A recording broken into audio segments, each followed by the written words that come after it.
What about your practice habits? I know that obviously you've, had a good mental game, it sounds like, for a while, but like I kind of mentioned, like you gotta, to believe in yourself, you gotta put in the work. So what is, some practice habits you think that separates you and from other players, and what are some things that everyday golfers can do just to make the most of their practice? Yeah, I love getting into this, man, because w with practice, like I said, I love practicing, my routine. And when I'm out there, I'm very intentional and mindful. Like I'm not distracted, trying to do other things while practicing. It's not about the time you're there, it's about the quality of the time. So when you're actually out there practicing, it's super important to understand that you might have a putt on the 18th hole, for a big tournament that you got to make. And you're not feeling as nervous right now during practice as you would there, but what would you do if you would? And hit every single putt like that. And you'll realize how much better you'll get. It's really understanding how to like be intentional with every shot that you're hitting, quality over quantity. And to me, like the game of golf is a personal development tool. Like it's something where like when you go out there, it's like a yoga. Like you're intentional with the way your body is moving. You're mindful. You slow down. Like a lot of people are just too quick. Like they're very impatient and they want to get it right away. Like and they get frustrated, which is fine, but like they just never progress because they want it right away. They never slow down. And I feel like the biggest thing I would tell like a recreational golfer hearing this, like maybe you're struggling to break 80 or something, like slow down your swing when you're practicing. Like understand the micro movements of your body as you're going through, just to have an understanding.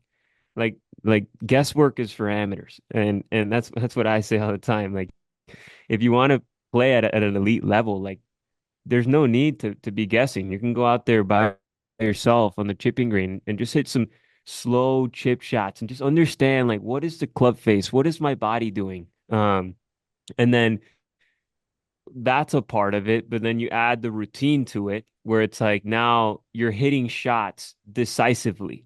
You're not allowing other thoughts to get in the way. And practicing that is important. It's not just a matter of like, oh, I'm a decisive guy, but then you think different thoughts for every shot. Like I think the same thoughts for each one of my shots. Like my pre-shot routine is very, deliberately put together where I go through a process that I walk through where I don't allow myself to think other thoughts because I'm directing my thought. And that's the whole point. Like, if you want to play effortless golf, you got to be able to direct your thoughts.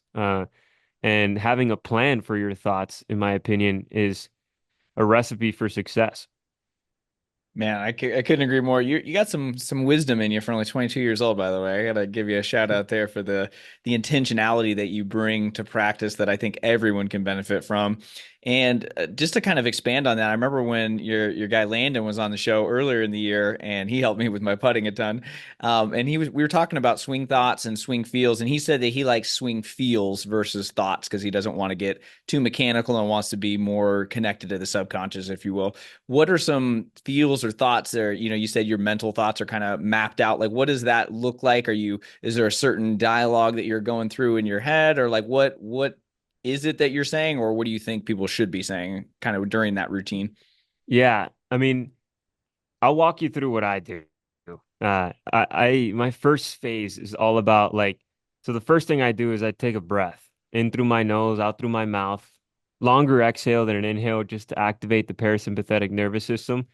So like, physiologically, my body is now more relaxed than it was, before I took the breath.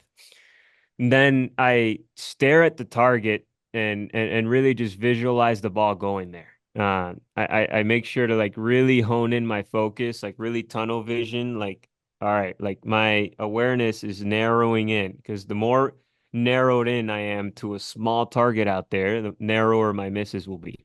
Um, and then I tell myself stay connected in my mind as a mental cue to make myself go into subconscious mode. And actually, me and Landon were both talking about this. Like an archer, in archery, they're extending the bow, and one thing they did in the study was like the guy, like they would say something like "let it go" or "let's go," whatever it is, and that would trigger them to go subconscious into into the motion. So having a cue, like something you tell yourself that triggers you to get into that mode is very important. So I say stay connected. And as I'm walking in, I walk up, looking at the target. I find a dimple on the ball to really narrow my focus and find my center. So the first priority is to find your center of gravity and like really like get into a good posture, feel like you're centered. And then I trace a line from the ball to the hole, from the hole to the ball to really feel like my alignment was on point. Um, and then I take a look at the hole, and this is a very important part. When I take that second look, I take a snapshot of the hole in my mind, and then I find the dimple that I originally went through first. And as my mind is focused on the dimple, I'm also remembering the photo of the shot or of the target in my mind. And all I'm thinking about is that picture. And swinging to the picture. Tiger Woods talks about it all the time.